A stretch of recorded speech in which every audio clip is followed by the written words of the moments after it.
बाहेर येणं गरजेचं आहे. आणि जेवढ्या काही भगिनीवरती या नराधामानं लैंगिक अत्याचार केलाय त्याला सुद्धा पॉस्को मध्ये फाशीची शिक्षा आहे,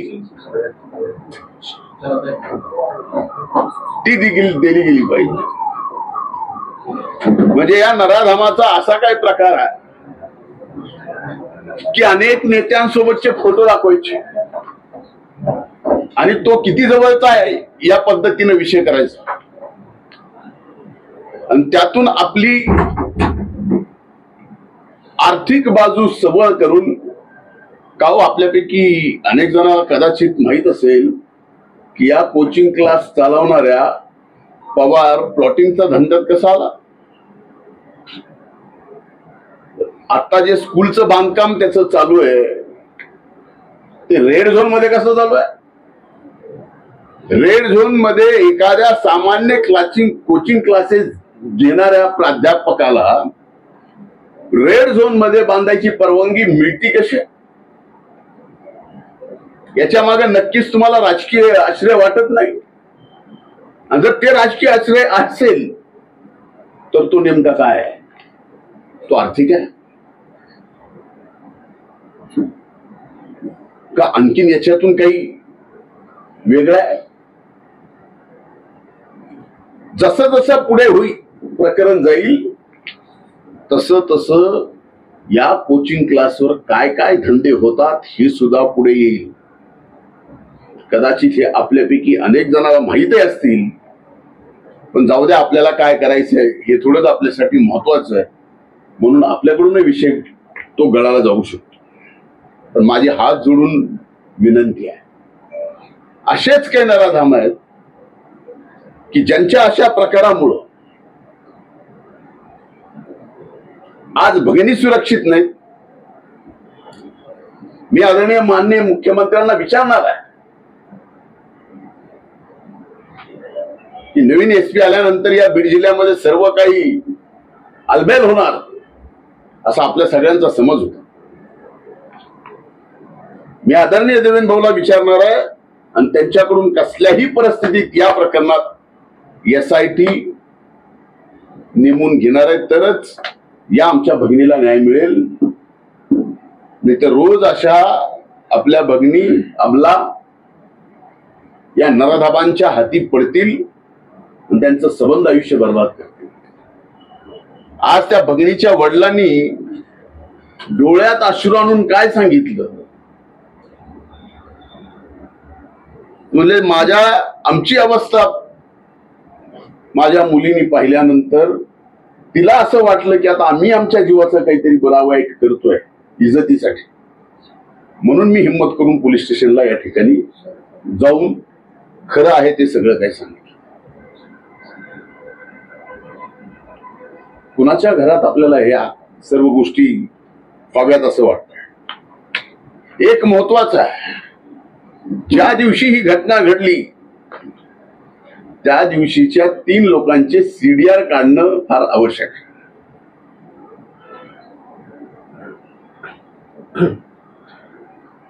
त्यात ज्याचा जो राजकीय आश्रय देतो तो आणि दोन्ही प्राध्यापक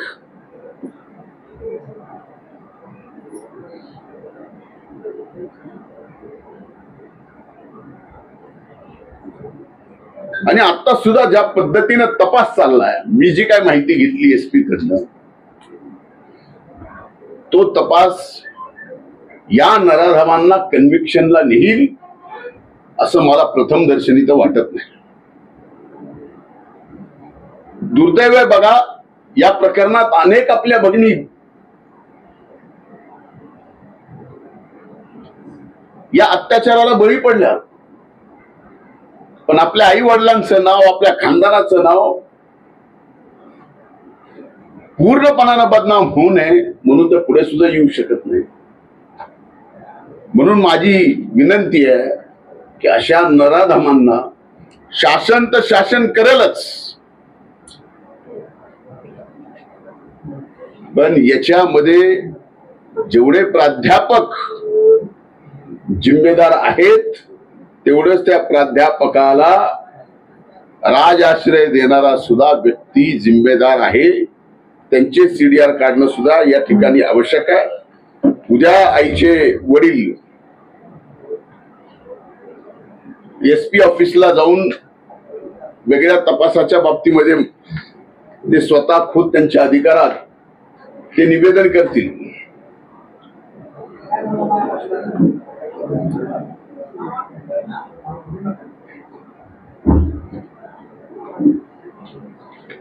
एक महत्वाची गोष्ट आहे, खर तर इथं आपल्या जिल्ह्यात ग्रामीण भागातून शिक्षणासाठी शहरात येणाऱ्या गोरगरिबांच्या लेकरांना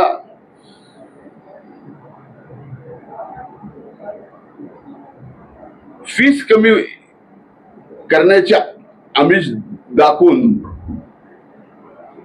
वाम मार्गाला लावण्याचे काम सुद्धा या ठिकाणी झालेलं आहे. ही जबाबदारीपूर्वक मी आपल्याला सांगतो.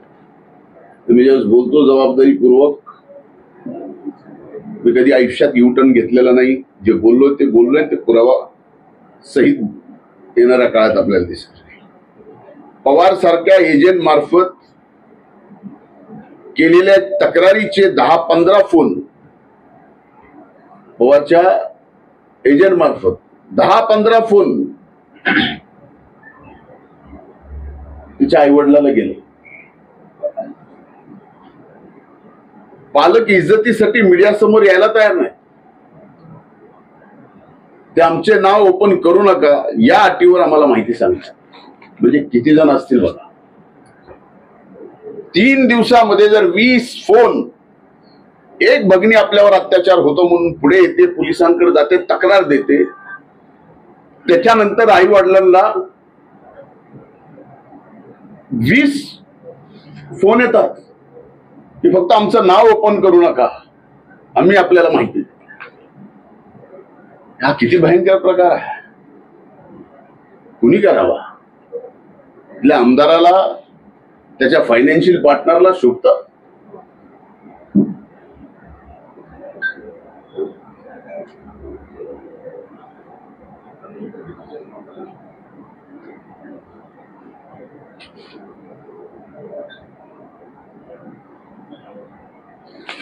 यामध्ये माझ्याकडून निवेदन संपलंय.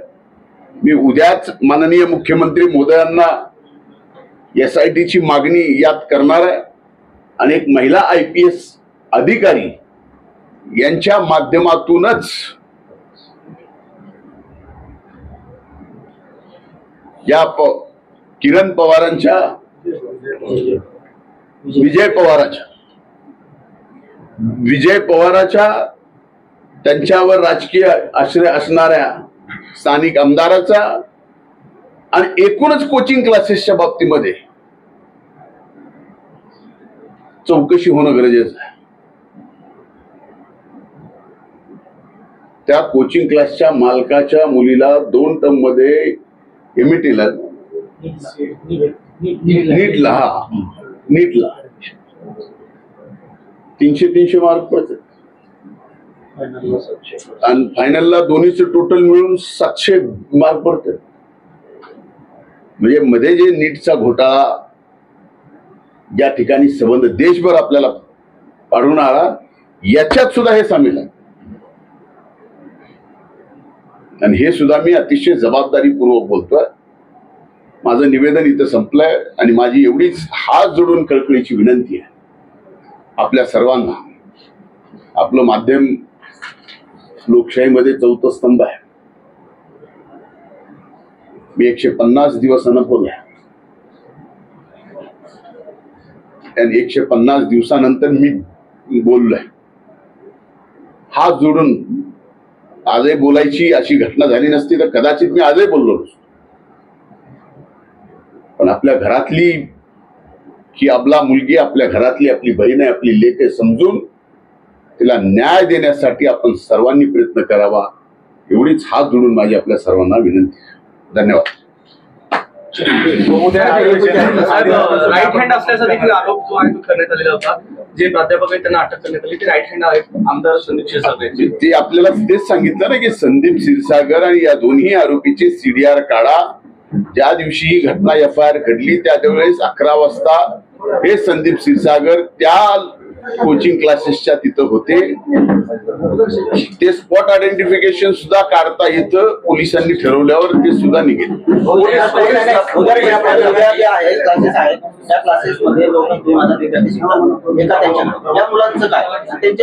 एक लक्षात घ्या, आता या मुलांचं काय आणि त्यांच्या फीसचं काय हा विषय तुम्ही विचारताय ते बरोबर आहे.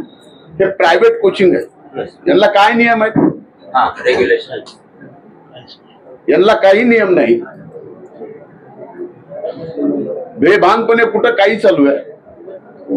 या बाबतीतही या ठिकाणी आदरणीय मुख्यमंत्र्यांना आणि आदरणीय अजितदादांना आणि शिंदे साहेबांना मी स्वतः सांगेल की याबाबत या अधिवेशनामध्ये तरी अशा कोचिंग क्लासेसवर कुठेतरी शासनाचा अशा प्रकारे कुठल्याही भगिनीचा लैंगिक अत्याचाराला बळी पडू नये इतकी सुरक्षा त्या कोचिंग क्लासेसमध्ये असली पाहिजे.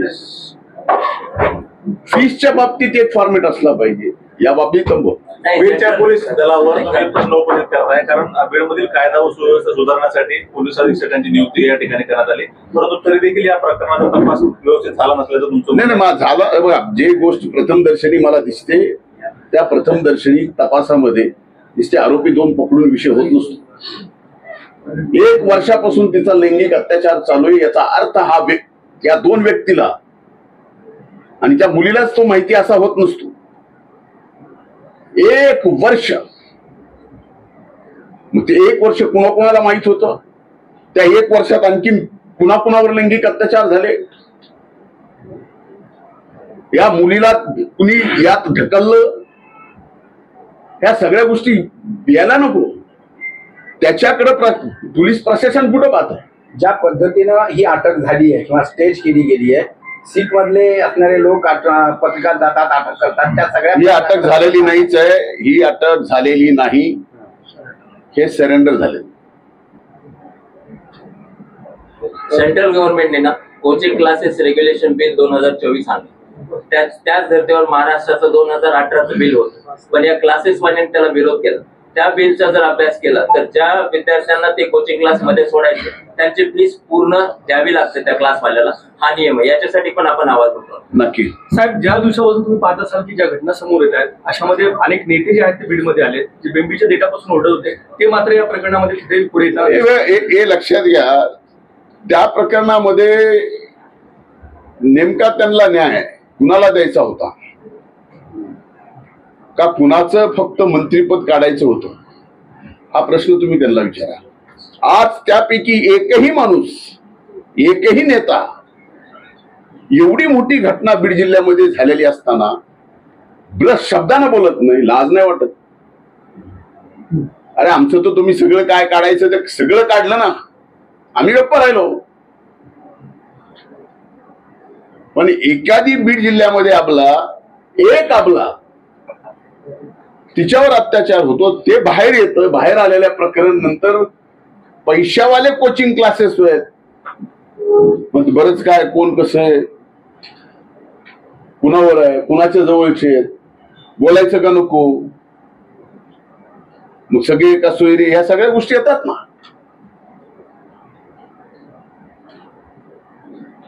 पण एक कुणी लोकप्रतिनिधी असला तर कमीत कमी त्याच्या अंगात मरेपर्यंत न्यायाची चाड आणि अन्यायाची चीड असली पाहिजे. त्या भूमिकेतून आज मी इथं आलेलो. धन्यवाद.